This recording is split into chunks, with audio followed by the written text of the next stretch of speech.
নতুন দলের আত্মপ্রকাশ অনুষ্ঠানের আরো খবর জেনে নেব সহকর্মীদের কাছ থেকে। আখলাকুস সাফা এবং লামিয়া তিথি সঙ্গে আছেন। শুরুতেই যাব আখলাকুস সাফার কাছে। সাফা, অবশেষে শিক্ষার্থীদের নতুন দল এলো, কেমন হলো সব মিলিয়ে? শাওন, আপনার মনে আছে কিনা 5 জুন 2024 কোটা ব্যবস্থা ফিরিয়ে এনে রায় দিয়েছিল হাইকোর্ট, এবং সেই রায়ের প্রতিবাদে রাজু ভাস্কর্যের সামনে খুব অল্প সংখ্যক কয়েকজন শিক্ষার্থী তারা আন্দোলনে বসেছিলেন এবং সেই আন্দোলনটা শুরু করেছিলেন। সেই শিক্ষার্থীদের ওই আন্দোলন আজ মানিক মিয়া এভিনিউতে লাখ লাখ মানুষকে সামনে রেখে একটি নতুন রাজনৈতিক দলের আত্মপ্রকাশ ঘোষণা। এবং এই আত্মপ্রকাশের ঘোষণায় যেই কথাগুলো এসছে সেটি হচ্ছে 53 বছরের এই দেশের যে রাজনীতিক যে চর্চা, সেই চর্চার থেকে বাইরে যেয়ে তারা কি করবেন, কেন এই রাজনৈতিক দলটির দরকার, এবং সেই জায়গা থেকেই তারা এই যে বিষয়টি নিশ্চিত করেছেন। তা এখানে আহ্বায়ক নাহিদ ইসলাম তিনি যেমনটা বলেছিলেন, বিভেদ আর বিভাজন হবে না, এর বিপরীতে হবে সমতা, এবং নাগরিকের যে অধিকার সেই অধিকারগুলো নিয়ে তারা বলেছেন রাষ্ট্রের সঙ্গে নাগরিকের যে অধিকারের চুক্তি সেটি নাগরিকরা পাবেন। সরকারি কর্মকর্তা থেকে শুরু করে পুলিশ বিভাগ এবং অন্যান্য যে অফিস আছে সেই সব জায়গায় পর্যন্ত তারা কি কাজ করবেন এমন কিন্তু কিছু রূপরেখার তারা কথা বলেছেন। তারা কি কাজ করবেন সেগুলোর কথা বলেছেন। এই যে প্রচলিত যে পরিবারতান্ত্রিক রাজনীতি, স্বজনপ্রীতি রাজনীতির যে প্রচলিত যে চেহারা, সেই চেহারার থেকে বাইরে এসে তারা কাজ করতে চান। এবং আজকের যেই দলের আত্মপ্রকাশ হলো, এই দলের আত্মপ্রকাশের আগে 5 মাস ধরে সারা বাংলাদেশে বিভিন্ন শ্রেণী পেশার মানুষের কাছে তারা একটি ক্যাম্পেইন নিয়ে গিয়েছিলেন।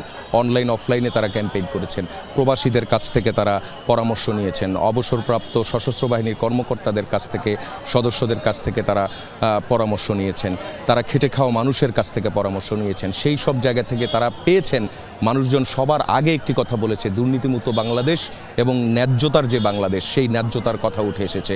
এবং পররাষ্ট্রনীতিটা কেমন হবে সেই পররাষ্ট্রনীতির বিষয়েও কিন্তু এখানে বলা হয়েছে, নির্দিষ্ট দুটি দেশ কেন্দ্রিক এই দেশের রাজনীতি হবে না, এই দেশের রাজনীতি হবে বাংলাদেশপন্থী। অর্থাৎ এই যে নতুন রাজনৈতিক দল জাতীয় নাগরিক পার্টি, এই নাগরিক পার্টি বাংলাদেশপন্থী এবং মধ্যম পন্থার একটি রাজনৈতিক প্ল্যাটফর্মের কথা তারা বলেছেন। যেই প্ল্যাটফর্মের এই যেই আন্দোলন, জুলাই আন্দোলন এবং আগস্টের যে গণহত্যা, সেই গণহত্যার যে স্পিরিট, সেই স্পিরিট ধারণ করে এই যে রাজনৈতিক দল, এই রাজনৈতিক দল তারা তাদের রাজনীতির করবেন, রাজনীতির মাঠে কিন্তু তারা নেমে গেলেন। আজ থেকে বলা যায় আনুষ্ঠানিকভাবেই জাতীয় নাগরিক পার্টির যে আত্মপ্রকাশ ঘটলো, এই জাতীয় নাগরিক পার্টি জুলাই আন্দোলন থেকে তৈরি হওয়া একটি দল, যেই দলে জুলাই আন্দোলনে যারা অংশগ্রহণ করেছেন সেই অংশগ্রহণ করা সবগুলো পক্ষই এই আজকের যে আয়োজন, এই আয়োজনে তারা অংশগ্রহণ করেছেন।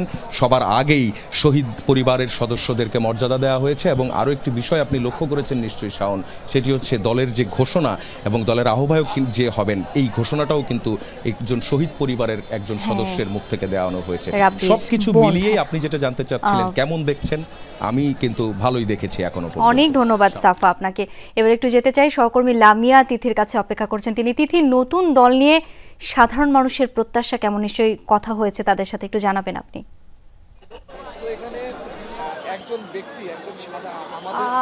আপনি যেমনটা জানেন শাওন, যে দিনভর নানা জল্পনা কল্পনার পরে অবশেষে কিন্তু 6:30টার দিকে শিক্ষার্থীদের যে নতুন রাজনৈতিক দল জাতীয় নাগরিক পার্টি সেটির আত্মপ্রকাশ করেছে। এবং সেটির আত্মপ্রকাশ কিন্তু করিয়েছে শহীদ ইসমাইল হোসেন রাব্বির বোন মিম আক্তারকে দিয়ে।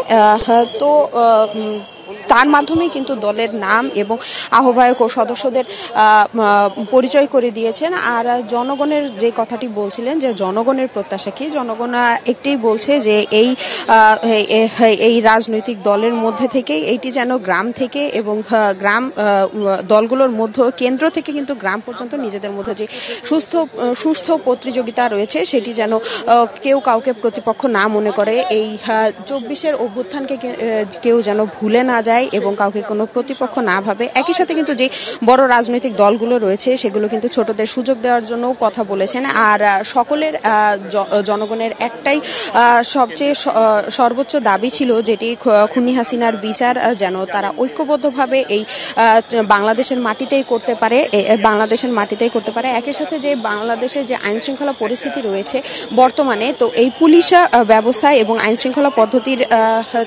তাদের যেন নিজেদের কাজের মধ্যে দিয়ে বিশ্বাস ফিরিয়ে এনে জনগণের যেই প্রত্যাশা রয়েছে সেটি যেন পূরণ করতে পারে। আর একই সাথে যে অন্যান্য রাজনৈতিক দলগুলোর মধ্যে যে বিভাজন রয়েছে কিছুটা দৃশ্যমান রয়েছে, সেগুলো যেন আর এই নতুন যে রাজনৈতিক দল তাদের মধ্যে যেন কোনো ফাটল না ধরে।